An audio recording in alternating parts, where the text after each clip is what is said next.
चलते हैं अपने। हमारा कन्हैया देख रहा होगा टेढ़ी टांग वाला, वो कह रहा होगा कि शिव पुराण सुना रही है, भगवान शिव से इतना प्यार करती है लेकिन मुझे को तो समझती नहीं है, मुझसे प्यार भी नहीं करती है। तो अब हमने कन्हैया, देखो कन्हैया शिव, कन्हैया शिव, कन्हैया शिव, दोनों दोनों चल रहे बराबर दोनों, चाहे पढ़ पाऊँ चाहे ना पढ़ पाऊँ। कभी कभी तो समय, आज तो नाग पंचमी की पूजा की थी तो बहुत 3 बज गए थे। आज पूजा उस दिन बड़ी हो जाती है, नागों की पूजा होती है, तो इस वजह से पढ़ भी नहीं पाया मैंने, फिर भी भगवान की कृपा है। तो अब गीता या भगवान कृष्ण के पास चलते हैं सब जने, वहाँ पर ने बहुत मस्ती मार के आएंगे, जो है उनके बारे में बोलेंगे, चूँकि हम उनके बारे में बोलेंगे, उनसे ज्ञान लेंगे तभी तो वो मेरे पास आएंगे, नहीं तो वैसे क्यों आएंगे। तो कहते हैं भगवान की नगरी चल रहे हैं, द्वारकाधीश, तो द्वारकाधीश के पास चल रहे हैं। तो चलो पहले हम उनको बुलाते हैं और उनका आह्वान करते हैं। ओम श्री कृष्णाय नमः, ओम वासुदेवाय नमः, ओम परमात्मने नमः, ओम गोविंदाय नमो नमः, राधा वल्लभाय नमः। ओम मैं अपने राधा किशोरी को, भगवान कृष्ण को मैं कोट कोट प्रणाम करती हूँ और बहुत बहुत धन्यवाद देती हूँ मैं उनके लिए, जो कि मेरे अंदर कुछ भी कितनी भी परेशानी हो, लेकिन मुझे सुनाने के वक्त पे, चूँकि मैं अग्नि तत्व हूँ, तो सुनाने के वक्त पे जो मुझे उठा के खड़ा कर देते हैं कि चल उठ, पढ़ने से भी काम नहीं है, तो इसके लिए मैं बहुत बहुत धन्यवाद देती हूँ। और ये जो मुझे ज्ञान मिल रहा है तो इसके लिए भी बहुत बहुत धन्यवाद देती हूँ। कहते हैं ज्ञान देने वाला जो होता है तो उनके लिए बहुत बहुत धन्यवाद देना चाहिए, क्योंकि हमें ज्ञान मिले, कहीं से मिले, कैसे भी मिले, तो कृष्ण से ज़्यादा ज्ञान देने वाला कौन है।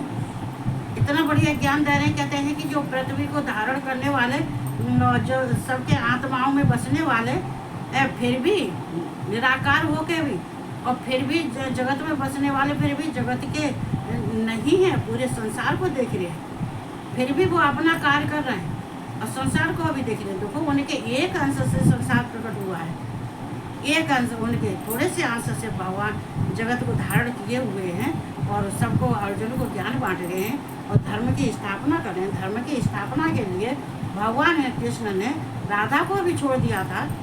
तो कहते हैं जब महाभारत का युद्ध हुआ तो कहते हैं क्या ये शरीर, ये जो देह, जो प्रदीप कुल्हाड़ कहते हैं, ये देह कभी किसी की पत्नी नहीं बनती है। तो भगवान कृष्ण के हम धाम चलते हैं और जितने हैं फेसबुक के यूट्यूब वाले हैं और उन सबको मैं जय श्री कृष्णा और जय श्री राधे राधे। तो मैं सब यूट्यूब और फेसबुक वालों को भी सबको निमंत्रण दे रही हूँ, जो मैं सुना रही हूँ उसको सुनना, जैसा कुछ सुना सकती हूँ। तो मैं सबको बहुत प्यार से स्नेह से सबको बुलाती हूँ। और आज 9वां अध्याय जो है शुरू है, तो पढ़ते हैं। कहते हैं कि भगवान की नगरी में जाने से हमें इतना पुण्य नहीं मिलता जितना कि भगवान से ज्ञान प्राप्त करने में मिलता है। क्योंकि भगवान से ज्ञान लेने के बाद में फिर शेष कुछ बचता नहीं है। तो जब भगवान का ज्ञान प्राप्त हो जाता, कहते हैं कि ये भगवान कृष्ण ने जो ज्ञान दिया तो इसीलिए दिया है, ये गीता ही ज्ञान की गंगाधारा है।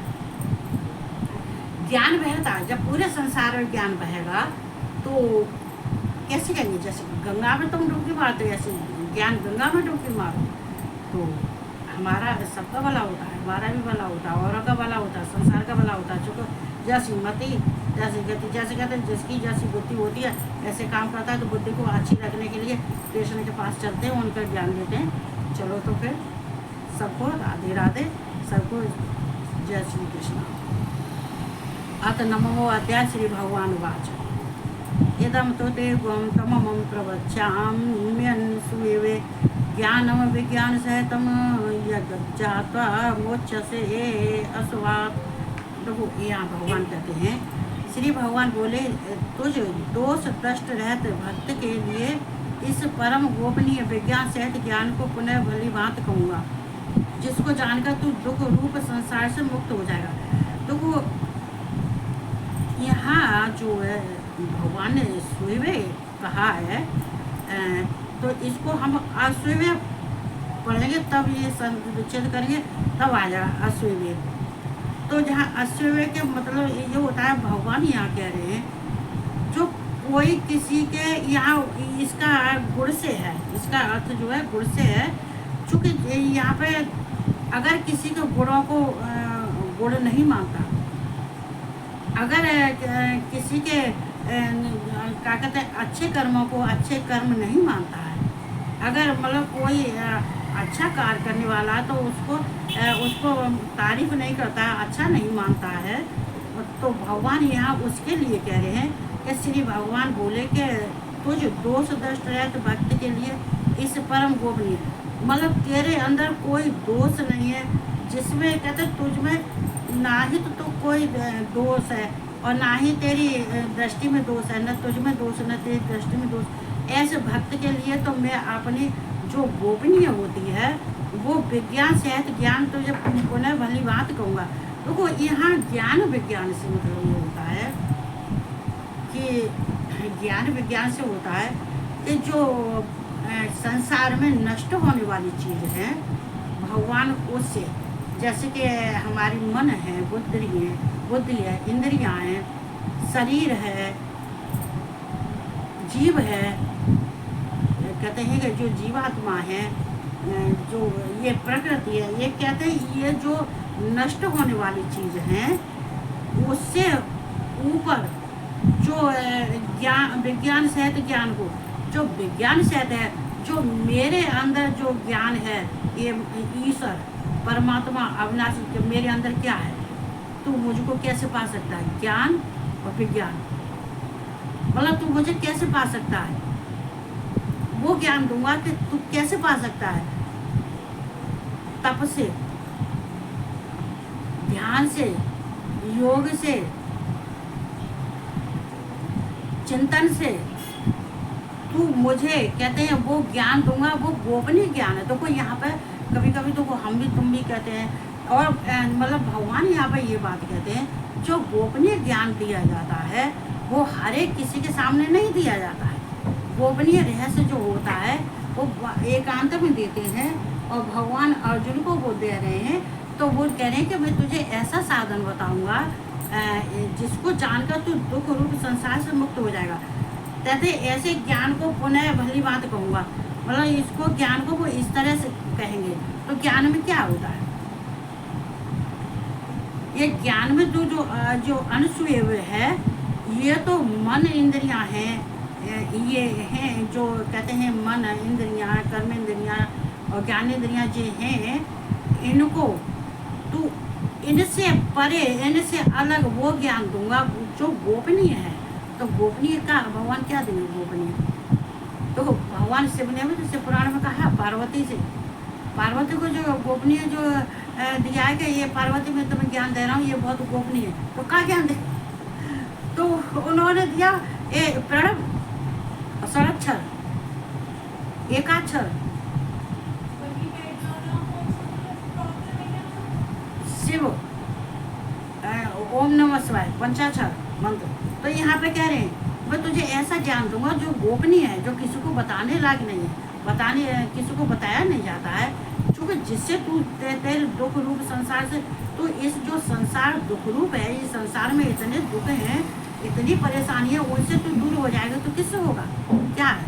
अब भगवान साधन ज्ञान क्या देंगे? विज्ञान ज्ञान क्या देंगे? यही है। तो तू क्या कहते हैं, मुझ में अपना ध्यान लगा, जप कर, मेरा ही जप कर, मेरा ही तप कर, मैं निराकार, और तेरे लिए तो मैं निराकार साकार दोनों ही हूँ।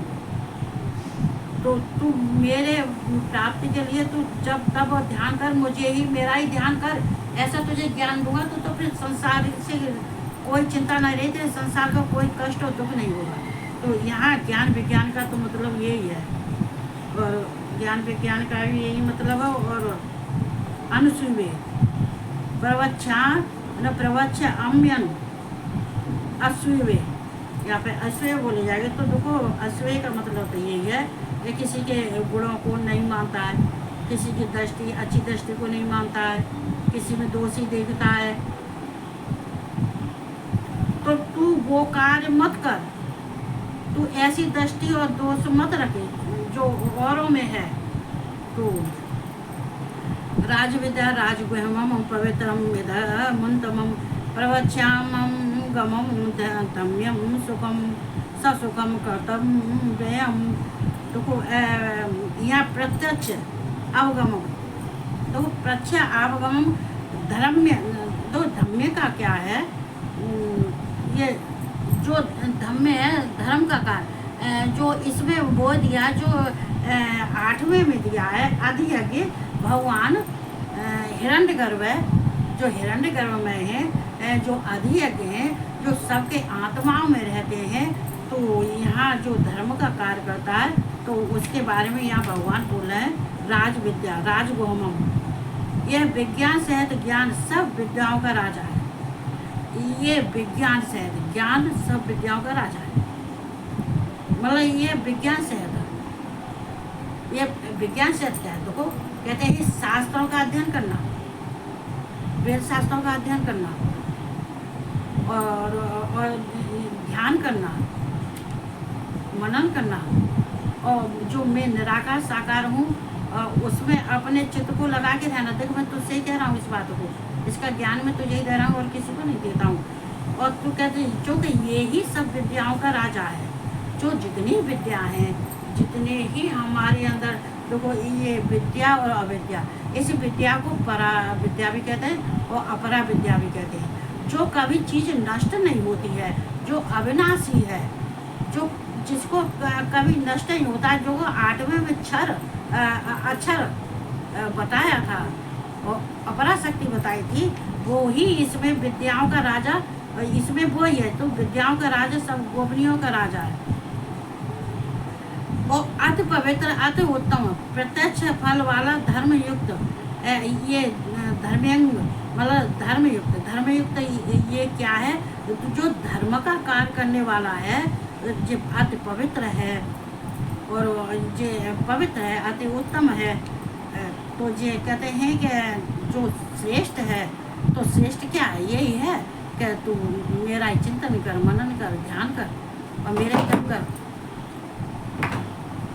और तू मुझे ही मानने वाला बन। तो इससे ज़्यादा और कोई, ये कहते हैं ये धर्मों का राजा है, तो इससे ज़्यादा धर्मयुक्त साधन करने में बड़ा सुगम और अविनाशी है। मतलब ये बहुत ही आसान है, आसान कार्य। देखो ये बार बार साधन करने में, ये बार बार साधन आ रहा है, बार बार ज्ञान विज्ञान आ रहा है। तो बार बार तो साधन यही है कि तू जब कर तब कर मेरा ध्यान कर, मुझे अविनाशी का, जिसका कभी नाश नहीं होता है, जो निष्कल हैं, निराकार हैं और साकार भी हैं और अविनाशी भी हैं और परमात्मा है, कहते ब्रह्म है। तू इसका भी, इसके लिए तू साधन कर, कौन सा, जप तप चिंतन मेरा ही कर, मेरा ही चिंतन कर, मेरा ही जप कर, मुझ में भी ध्यान लगा। तो यहाँ साधन यही साधन, ये सुगम है, ये आसान है। तो भगवान को प्राप्ति करने के लिए हमें भगवान से ही प्रीति करनी होती है, भगवान को ही हमें मानना होता है। देवताओं को भजने वाले देवताओं को भजते हैं, भगवान को भजने वाले भगवान को प्राप्त होते हैं, पितरों को भजने वाले पितरों को प्राप्त होते हैं। तो तू किसी को नहीं, मुझे ही भज। और तुझे मैं बता रहा हूँ बहुत सुलभ है, जो सबके झंझट सारे छोड़ दे। ये इंद्रियाँ, कर्मेंद्रियाँ, मन, बुद्धि, ये जो छीड़, जो नाश होने वाली, जो नष्ट होने वाली चीज़ है, उसमें तू ध्यान में लगा। उससे पर एक तू मुझे ही समझ, ये बहुत सुलभ है। और मैं कहते हैं अविनाशी, जिसका कभी नाश नहीं होता है। अश्रद्धाना पुरुषा धर्मस्य अस्य।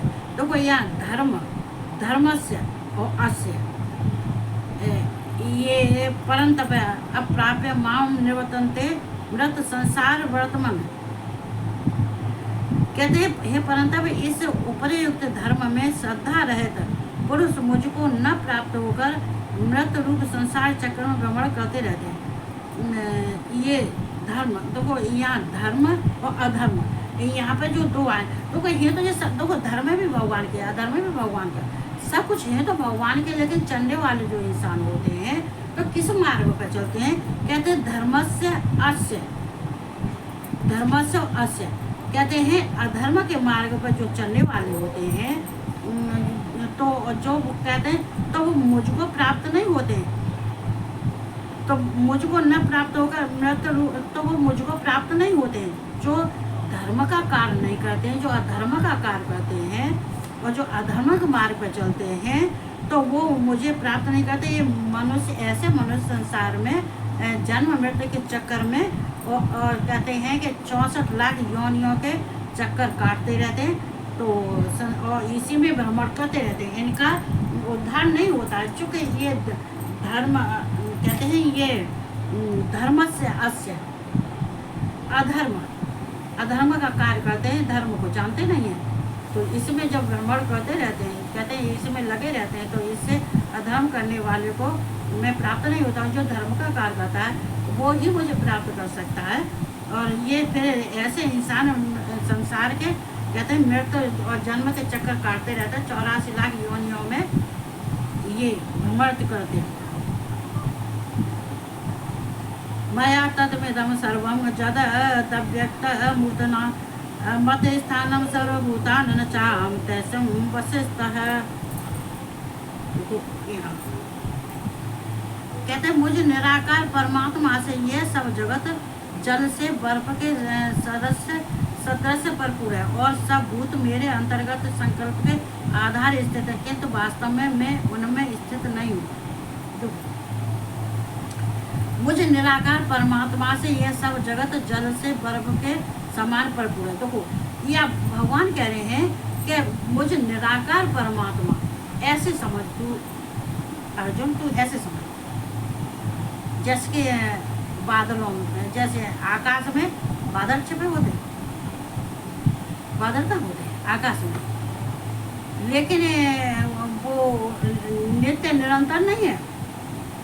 आकाश में बादल तो है लेकिन नित्य निरंतर नहीं है। क्यों नहीं है? कि वो आकाश कहते हैं बादल आकाश से, आकाश बादलों से नहीं है। वो आकाश में बादल रहते हैं और अदृश्य हो जाते हैं। क्यों? कि उसमें जब बादल जाते हैं, छट जाते, कहते हैं बादल चारों तरफ अपने घूमते, कहते हैं बादल हो गए, बादल हो गए, मालूम पड़ेगा नष्ट हो गए, लेकिन आकाश तो अपनी जगह पर स्थित है। ऐसे ही मुझ निराकार परमात्मा से यह सब जगत जल के, ऐसे ही जल के बराबर समान है। चूँकि बर्फ क्या होती है? ये बर्फ होती है, ये जल से ही बर्फ बनती है और फिर जब बर्फ पिघल जाती है तो क्या हो जाती है? तो जली हो जाती है। तो ऐसे ही भगवान सबके अंदर अंतर आत्मा में है, लेकिन सब जगत भगवान में है, लेकिन भगवान जगत में नहीं है। एक अंश से भगवान जगत में धारण करते हैं, लेकिन चूँक ये संसार नष्ट होने वाली चीज़ होती है। भगवान अविनाशी, भगवान नष्ट होने वाले नहीं है। तो ये बर्फ के समान निराकार, चूँकि ये निराकार बर्फ क्या है? ये तो जल से प्रकट उत्पन्न होती है और जल में बाद में पिघलने के बाद वो जली हो जाती है। बर्फ क्या हो जाती है? जली हो जाती है। और सब भूत मेरे अंतर्गत संकल्प के आधार स्थित है।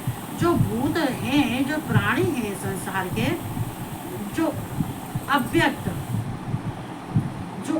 होते हैं, जो नष्ट होने वाले हैं, और जो व्यक्त होते हैं, जो भगवान, जो भूत मेरे अंतर्गत संकल्प के आधार पर स्थित है। एक संकल्प के आधार पर एक अंश मात्र स्थित है भगवान के अंदर, भगवान के शरीर से ही उत्पन्न हुए हैं, लेकिन भगवान में भी एक अंश के समान है। भगवान चूँक भगवान अविनाशी है। ये संसार ये नष्ट होने वाले हैं। ये संसार में जो चीज़ है, जो वस्तु है, वो नष्ट होने वाली है। तो ये अंतर संकल्प का आधार स्थित है। थोड़े से एक अंश के बराबर मेरे अंदर स्थित हैं और मैं इनके स्थित हूँ, किंतु वास्तव में मैं उनमें स्थित नहीं हूँ। वो मैं उनके अंदर स्थित नहीं हूँ, वो एक अंश से मेरे अंदर स्थित है, जो क्या वो नष्ट होने वाले हैं। कहते हैं संसार की जितनी वास्तविक चीज़ होती है, प्राणी होते हैं, जो जितने स्थावर जंगम जो जितने होते हैं, वो सारे नष्ट होने वाले, लेकिन भगवान तो अविनाशी है। तो भगवान तो नष्ट होने वाले नहीं है, लेकिन वास्तव में मैं उनमें स्थित नहीं रहता हूँ। क्यों नहीं स्थित रहते, कारण क्या है? इसलिए स्थित नहीं रहते हैं कि ये तो जो है प्राणी, ये तो नष्ट होने वाले हैं। ये संसार के जो चीज वस्तु है ये तो नष्ट होने वाली है, तो इसमें हर समय कैसे रह सकते हैं? जैसे बर्फ जलते, जब जल जम गया बर्फ बन गई, फ्रीजर में रख दो बर्फ जम गई, फ्रीजर से निकाल दो तो बाहर फिर जल हो गया, तो क्या हो, ये नष्ट हो गई। ये सारी नष्ट होने वाली चीज़ है, तो इसलिए मैं इनमें तो मेरा रहने का कोई सवाल नहीं है। संसार में और प्राणियों में मैं नहीं रह सकता हूँ, चूँकि ये अविनाशी है, भगवान अविनाशी है और ये नष्ट होने वाली चीज़ है।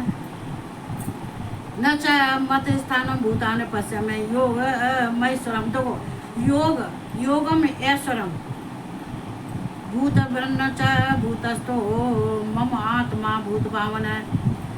वे सब भूत मुझ में स्थित है, नहीं है, वे सब भूत मुझ में स्थित नहीं है, किंतु मेरी ईश्वरीय योग शक्ति को देखकर भूतों को धारण पोषण करने वाला और भूतों को उत्पन्न करने वाला भी मेरा आत्मा वास्तव में भूतों में स्थित नहीं है। देखो भगवान क्या, कृष्ण भगवान अपनी प्रकृति माया से सबको उत्पन्न करते हैं, एक अंश मात्र अपने से, कहते हैं हम भगवान के अंश हैं,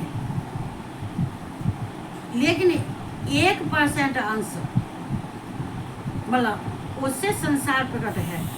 चूँकि ये जो भगवान कृष्ण अपनी माया से प्रकृति के द्वारा अपनी माया से संसार को उत्पन्न करते हैं और अपने में विलीन कर लेते हैं। जब अपने में विलीन हो जाते हैं तो भगवान इनमें स्थित कैसे रह सकते हैं? तो भूतों को उत्पन्न करने वाला भी मेरा आत्मा वास्तव में भूतों में स्थित नहीं है, लेकिन मैं भूतों को, मैं मनुष्यों प्राणियों को उत्पन्न करता हूँ, लेकिन मैं भूतों में स्थित नहीं हूँ, उत्पन्न करता हूँ, उनके स्थित नहीं। चूँकि ये नष्ट होने वाली चीज़ है, नष्ट होने वाली चीज़ भगवान ऐसी जगह पे अपने को स्थित नहीं रखते जो चीज़ नष्ट होती है, तो वास्तव में भगवान भूतों में स्थित नहीं है।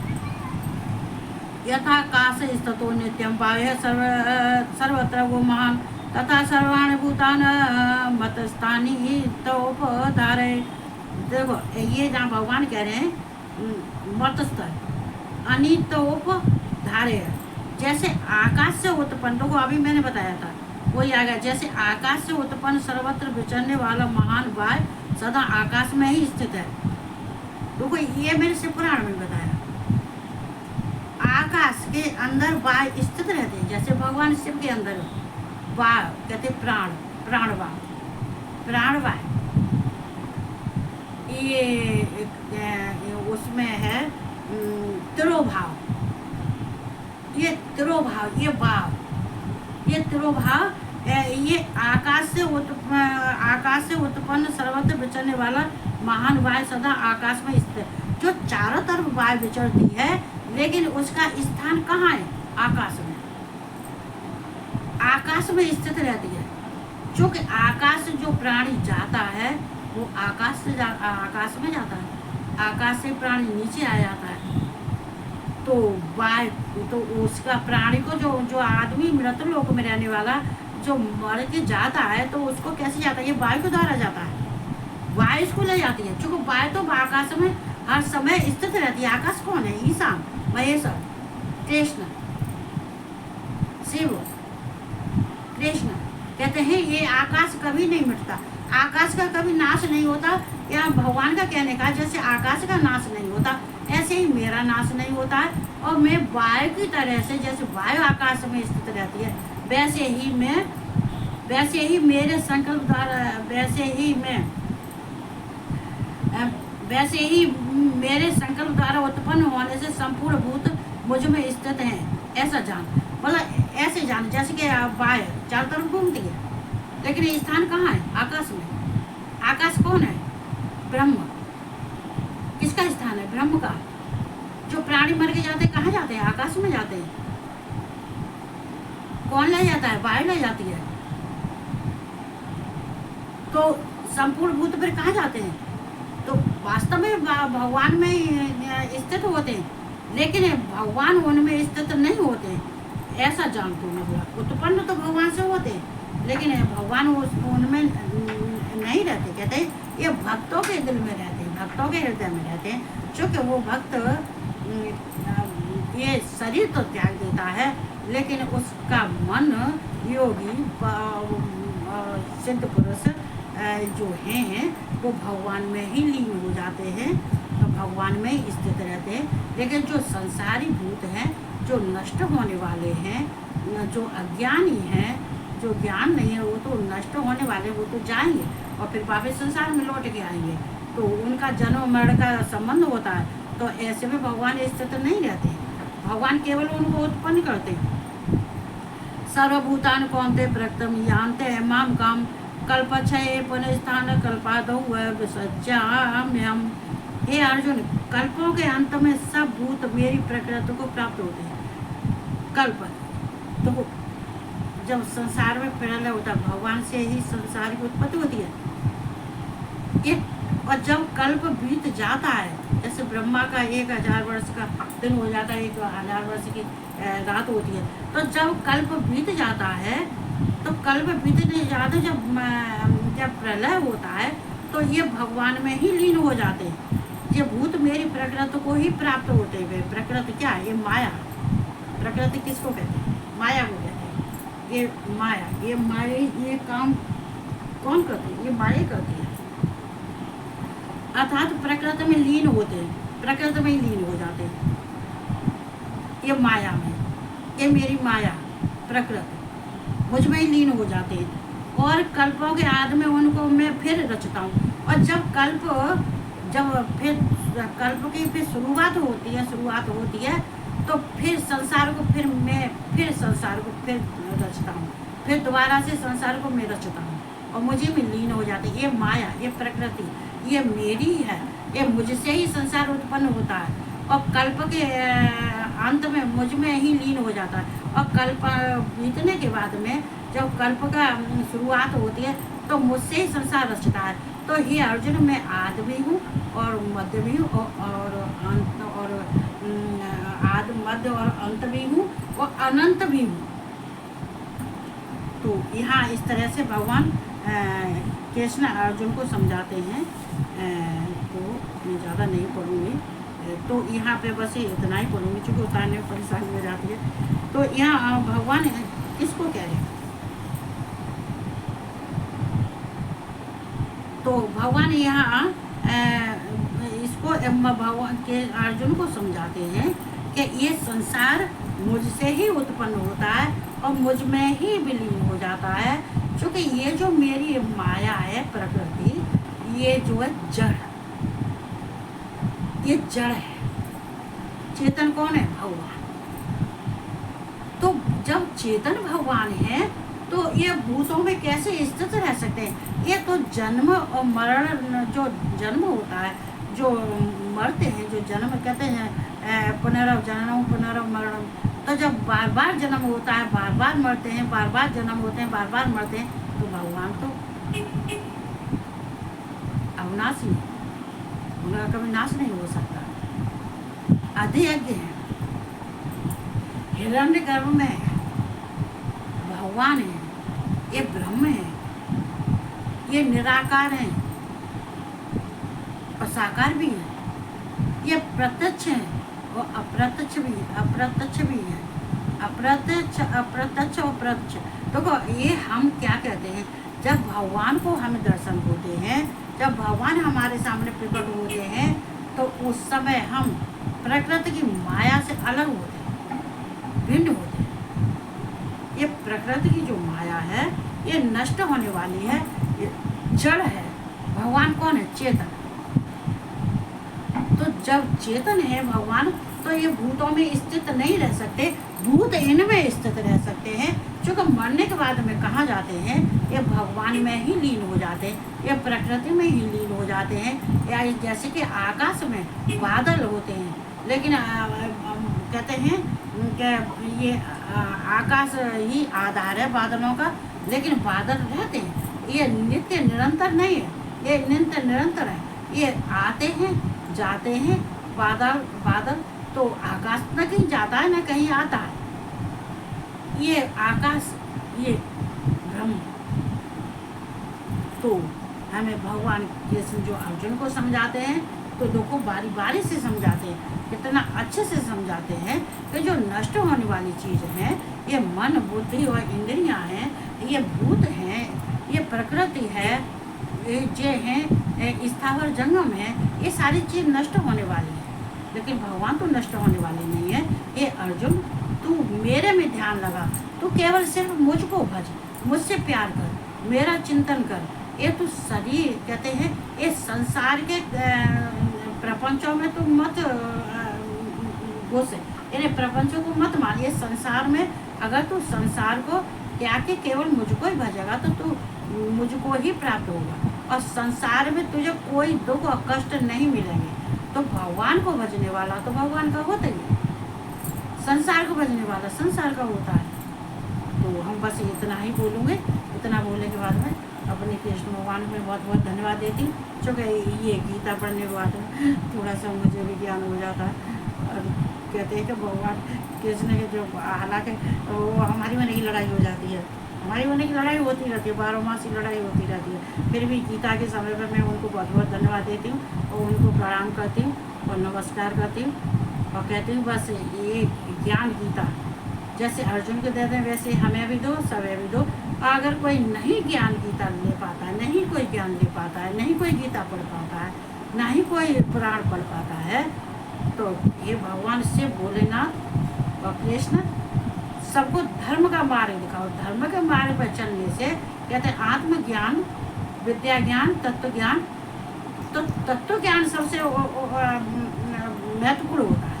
तो हमें धर्म के मार्ग पर चलने से हमें कृष्ण का, भगवान शिव का, सबके हमें तत्व से जब ज्ञान हो जाता है तो हम 6 महीने दक्षिणायन और 6 महीने उत्तरायण, ये दोनों ही कृष्ण के हैं। ये कृष्ण पक्ष और शुक्ल पक्ष ये भी कृष्ण के ही हैं। कहते हैं कि और दिन और रात ये भी कृष्ण के हैं। तो फिर ये दोनों ही कृष्ण को प्यारे हैं। दोनों में हम अपने सकाम कर्मों से जो कहते हैं कि हम योग से अगर हम संसार से जाते हैं तो सबको स्थान भगवान कृष्ण अच्छा ही देते हैं, भगवान शिव और अपना साहाय्य देते हैं। तो इतना कहते ही मैं अपनी वाणी को बंद करूँगी और सबको मैं बहुत बहुत धन्यवाद देती हूँ। फेसबुक यूट्यूब वाले बहुत बहुत धन्यवाद देती हूँ। और जो अत्याचार संसार में हो रहे हैं, जो आज फेसबुक पर बोल रही थी वो सही बोल रही थी, ये क्या नंगा नाच कर रखा है, गलियों में नाच रही हैं, सड़कों पर नाच रही हैं, आदमियों से नाच रही हैं, वहाँ जा रही हैं। इस संसार ये क्या है, ये नश्वर है, ये नष्ट है, ये नष्ट होगा, ये नाशवान है, ये तो नष्ट होगा। ये कौन करेंगे, ऐसे ही अधर्मी करेंगे। खुल दे बेटा, उठ गई मैं।